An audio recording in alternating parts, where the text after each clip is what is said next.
What's up, everybody? This is Amare. I just want to apologize for not being able to make it, but it was a nice semester. Got a lot of really great work done. Today, I'm going to show you what I've pretty much been working on all semester. So let's go ahead and get started.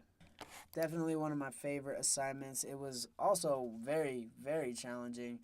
I found myself actually working in different compositions. I think Lisa's going to be happy about that.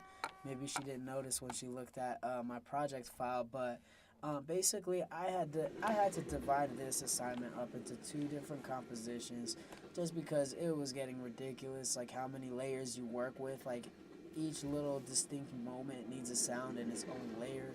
So, I feel like if you're working with more than 30 layers, you might as well just go ahead and make another composition, because when you do your final render, like, for example, like my final render only had 2 layers in it, but really each of those layers were compositions that had close to like about 30 layers in them each.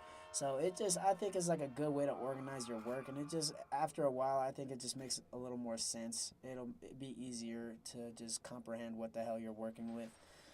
But anyways, yeah, with this assignment, I think a lot of you already understand what we had to go through.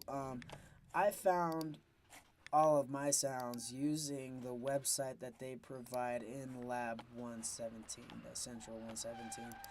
Basically, I think it's audiobits dot something. Yeah, you should look it up. But they have all sorts of sounds, and it works like with a basic search engine. You search what kind of sounds you're looking for, and after downloading a ton of them and just listening to them really closely, you might surprise yourself with the type of quality you get out of your video just using sounds like that. I know there's a lot of other sites out there, but I don't know. I'm probably going to just write down the one in the lab and use it even after I'm gone, or at least download a whole bunch of them, before they change it. Because, yeah, a lot of those sounds will be really useful in your library of, sounds and stuff like that, especially if you want to work with, like, cartoons and stuff, which is totally up my alley, and I know it's up a lot of y'all alleys as well. Another assignment that we did was the stock media one. This probably was my least favorite assignment.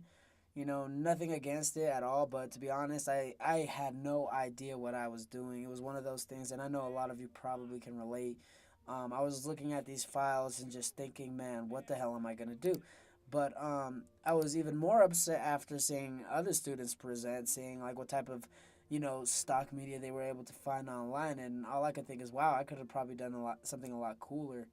But it's actually kind of ironic because my stock media commercial was about me, and it was pretty much a composite of like former animations that I've done in the past, and it's a lot similar to what our final assignment is, where we just put together all of our stuff from this semester, put it into a video, and then stamp it and say, good luck, this is what it is.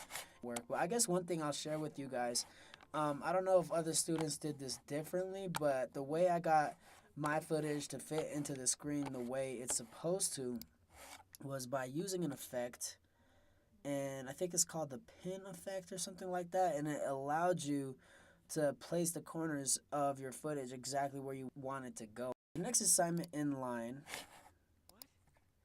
was our animating text assignment. I didn't know if I wanted to go in a funny direction, or kind of more serious or happy or like politically aware. There's a lot of different ways to go about it. To be honest, I feel like this assignment still could use a little bit more thought as far as the arrangement of the text and how the text works together to portray a meaning. So I might add a little more to it, but for the most part, I am actually quite content. It's basically a quote from Kingdom Hearts with the recent release of 2.5 Remix. Basically, that's got a lot of hype going on, and definitely as a fan, I'm excited about it. I play it at home every day. So yeah, I guess that was plenty of reason for me to go ahead and indulge with a little bit of Kingdom Hearts fandom. So yeah, basically that's all I want to say about that. It was a great assignment, I loved it, and yeah. Open the door. Lead me into everlasting darkness. This is the first video that I made. You guys remember it. It was the animation intro type of ordeal going on. What I wanted to focus on the most was trying to make my art look a little bit more cleaner, a little bit more sharper. There were a lot of mistakes that I had made that really needed attention, as far as like working in my like Photoshop files when I was trying to erase excess colors that I didn't need. Basically, I missed a lot of spots, and that translated over into my After Effects file.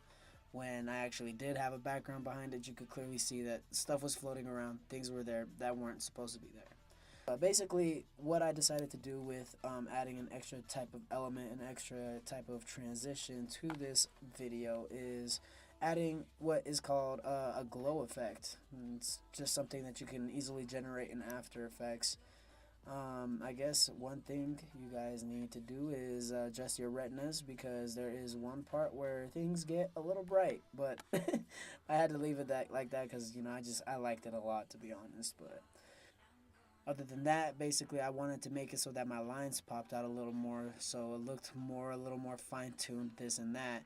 And I found myself adding a lot more shadows using like the burn and dodge tool, stuff like that, just trying to make it look a little more 3D.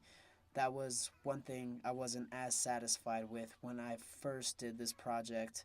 I felt like what I originally had imagined was a little more serious and a lot less cartoony.